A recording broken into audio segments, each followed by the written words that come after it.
When Emma first told me she was pregnant, I thought it was the happiest day of my life. I held her hands in the kitchen, tears burning my eyes, while she smiled softly, whispering, "You're going to be a dad." I had always dreamed of being a father.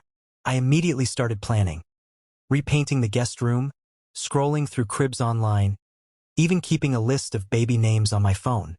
Emma laughed at my excitement. She said I was overdoing it, but I could see her happiness too, or at least I thought I could. The months went by quickly. I attended every doctor's appointment, held her hand during ultrasounds, and felt the baby kick for the first time. It was surreal. My family congratulated me, my friends teased me, and my heart was full. But behind that happiness, little cracks began to appear. Emma started acting strange. She was more secretive with her phone, disappearing for long walks, and sometimes avoiding my touch. I told myself it was just the stress of pregnancy. Still, something inside me whispered that not everything was as perfect as it seemed. When our son, Noah, was born, I was the first to hold him. He was tiny, red-faced, and perfect. Emma looked exhausted but happy, and I kissed her forehead, promising her I'd always be there for both of them. For the first few months, life felt like a blur of sleepless nights, bottles, and diaper changes. I loved Noah with every fiber of my being. But people around me kept saying the same thing. "He doesn't really look like you, does he?" First, I laughed it off. Babies change, I told myself. Features develop over time. But when even my own mother hesitated before saying, "Maybe he has more of Emma's side in him," the doubts I had buried started to grow. I noticed little things. His hair was a lighter shade than either mine or Emma's. His eyes didn't resemble mine in the slightest. And every time I looked at him, I wanted to ignore the voice in my head, but it only grew louder. One night, after Emma fell asleep, I sat in the living room staring at Noah's baby pictures.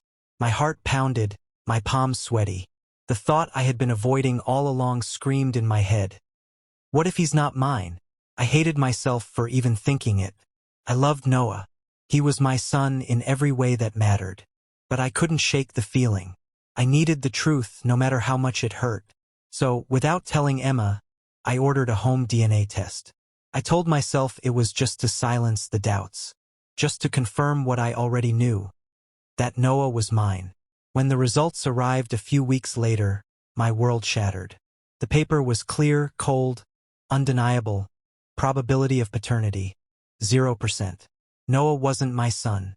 I sat on the couch, the envelope shaking in my hands. My heart felt like it was being ripped apart, piece by piece. The baby I had sung to, rocked to sleep, kissed on the forehead every night, he wasn't biologically mine. I wanted to scream, cry, smash something.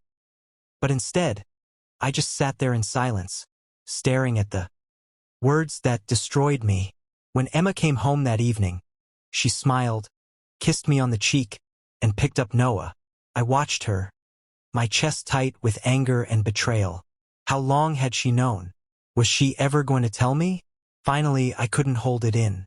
"Emma," I said, my voice trembling. "We need to talk." She froze, Noah in her arms, and slowly sat down. "What's wrong?" I threw the papers on the table. "Explain this." Her face went pale as she looked at the test results. For a moment, she said nothing. Then tears filled her eyes. "I'm sorry," she whispered. "I never meant for it to happen." Those words felt like a knife to my chest. Never meant for what to happen, Emma? For me to raise another man's child? For me to believe I was a father when I wasn't? She shook her head, crying harder now. "It was a mistake. I swear. It was just once. I didn't even know for sure until after I found out I was pregnant. My blood boiled. A mistake? You let me believe he was mine. You let me fall in love with him." Emma reached for my hand, but I pulled away. "Please listen to me," she begged. "You are his father. Maybe not by blood, but you're the one who's been there for him. You're the one he knows, the one he loves." Her words broke me even more, because she was right. I loved Noah with everything in me. But now, every time I looked at him, I would remember the lie, the betrayal.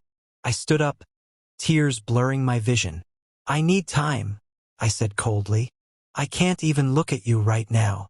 That night, I slept on the couch. I listened to Noah's cries in the other room and Emma's soft voice soothing him. My heart ached with a pain I didn't think was possible. Days turned into weeks. Emma tried everything. Apologies, promises, desperate pleas. But I couldn't trust her anymore. Every word out of her mouth felt poisoned. As for Noah, I still held him, still rocked him to sleep. Because no matter what the test said, a part of me would always see him as my son. But in the end, I couldn't stay. The betrayal was too deep. I filed for divorce. When I told Emma, she broke down, begging me not to go. But I had made my decision. The day I left, I kissed Noah one last time, whispering, "I'm sorry, little man. None of this is your fault." As I walked out the door, I knew I was leaving behind a part of myself. Part one would never get back.